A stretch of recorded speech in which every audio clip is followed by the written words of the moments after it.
there, busy woman. Welcome to Bible for the Busy Woman with me, Melissa Younger. My goal is to bring you accurate information and important biblical insights in about 5 minutes.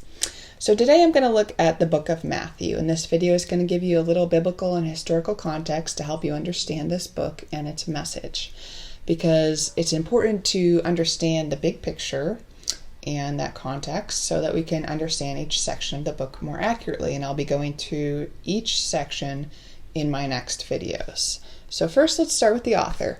Matthew was formerly a tax collector. You might already know that in Jesus' time, tax collectors were corrupt people and that they overcharged others for taxes and pocketed the money for themselves. One note about Matthew being the author is that traditionally we attribute this to Matthew following the tradition of the church fathers, starting with Irenaeus and some others. And that tradition started, that we know of, maybe around 100 years after the book was actually written. If you're interested in those dates and little things, then I'll throw a timeline up here on the screen. But basically, birth of Jesus, 5 BC, Jesus' ministry, death and resurrection, 28 to 33 AD, and Matthew's gospel was written 55 to 65 AD.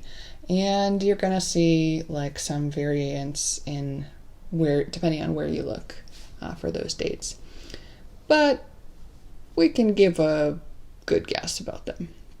You might be wondering where things take place. If you have a curious mind, I will throw a map. Hopefully, I'll figure out how to do that up on the screen so you can see the general area. But we know, it's the Middle East, right? Okay. And it's Israel. So this brings us to the audience for this book. Matthew wrote his narrative about 25 to 30 years after Jesus had ministered, died, risen, and ascended. And by that time, the church was growing, and it included both Jewish and Gentile Christians. And Matthew's gospel addresses both of those groups. The Jewish Christians would have picked up on the Old Testament allusions, and the Gentiles would hear of Jesus interacting with, healing, and teaching Gentiles. It's interesting to note that Matthew doesn't start his gospel with the moment he meets Jesus. He doesn't even mention his first encounter with Jesus until chapter 9. So he's telling us this story isn't about him. In fact, at the beginning, he tells us straight out, this is about Jesus Christ.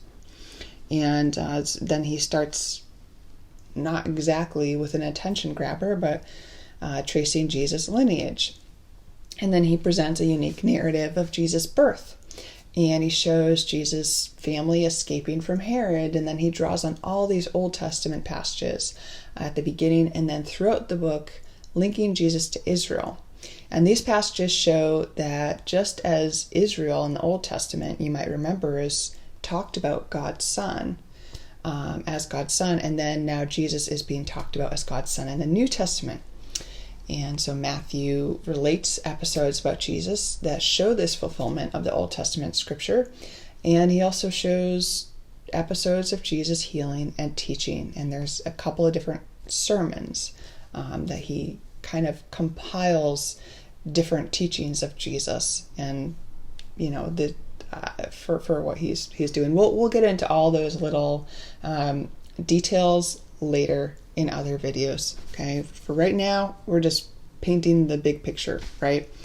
And so all these things show that Jesus is the true Son of God, and that he is the long-awaited Messiah for the Jewish people. And so this is exciting news. It's exciting. It was exciting for them. It's exciting for us because we get to see the fulfillment of Scripture in Jesus' life. Old Testament, I'm talking here, right? And we can see how Jesus is the Messiah.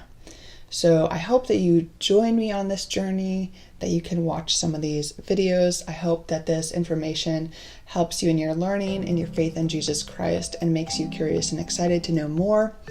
And you can certainly leave a prayer request, testimony, or comment about the passage below, and I'll try to respond to you. So let's stay in the Word and seeking the Lord together.